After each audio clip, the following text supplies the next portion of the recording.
Hey there, I'm Christy Wilhelmi from Gardenerd. Today's topic is all about blanching. Now, blanching means something different in the kitchen than it does in the garden. I want to talk about the gardening one, but first, blanching in the kitchen. Blanching in the kitchen means when you take a vegetable and you boil it for the same amount of time as you would put it in an ice water bath afterwards, usually 2 to 3 minutes. We're not talking about that. We're talking about blanching to help enhance flavor or prevent color change in vegetables.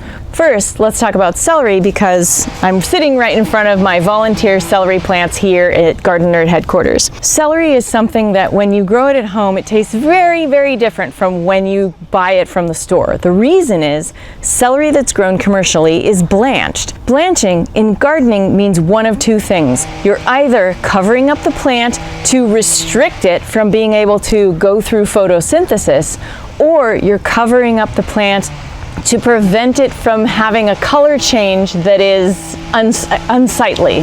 Celery is the perfect example of the kind of blanching that helps change the flavor of the vegetable that you're growing.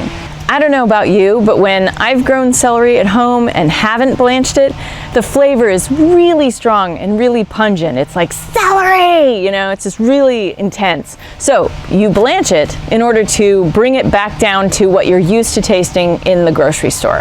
How do you blanch it? Well, here, let me walk you through it. You take a piece of newspaper, and it can be this big or larger, and fold it up.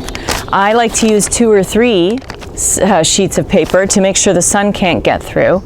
And you're going to pull all of the celery up into a bundle, and then you're going to wrap the stem part, that's the part that you eat, with the newspaper. Then you're going to take a piece of twine and tie that around the top of the celery so that it's all upright and that newspaper stays in place. I also like to use another piece of twine at the bottom to ensure that there aren't any leaks, letting sunlight in along the way. What this does is it prevents the celery from undergoing photosynthesis in the places that are covered. That reduces the chlorophyll in the celery stalk, and that takes away some of the bitterness. So it's a little more palatable to eat just as celery instead of having to just chop it up and put it in cooking, which is what most people experience. The second kind of blanching I want to talk about is with cauliflower or Romanesco or any of the heading brassicaceae that change color if they're exposed to sunlight.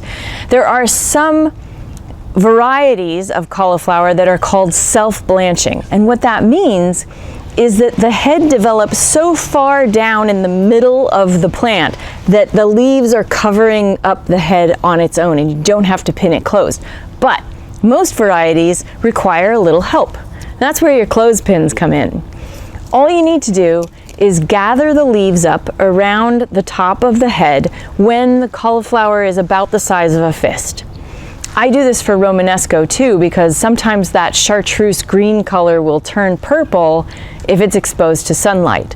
So what I've got here is Romanesco, and the heads aren't developed all the way yet, but I just want to show you what that looks like when you gather the leaves up around the head and then pin them closed with 1 or 2 clothespins. And you leave it there until you keep checking on it every week or so, you know, every couple of days, until it's the size that you want, and then it's ready to harvest. And that will preserve the color inside on the head, and it won't get, you know, sometimes cauliflower will yellow in sunlight, or Romanesco will get a purple tinge or a brown tinge to it. This will prevent that from happening.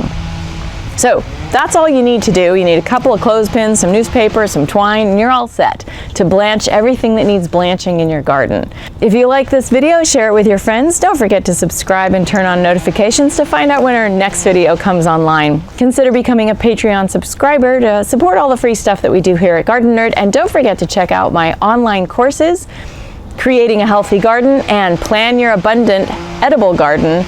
2 online courses that will help you prevent pests and plan your garden season after season. Check it out, and happy gardening!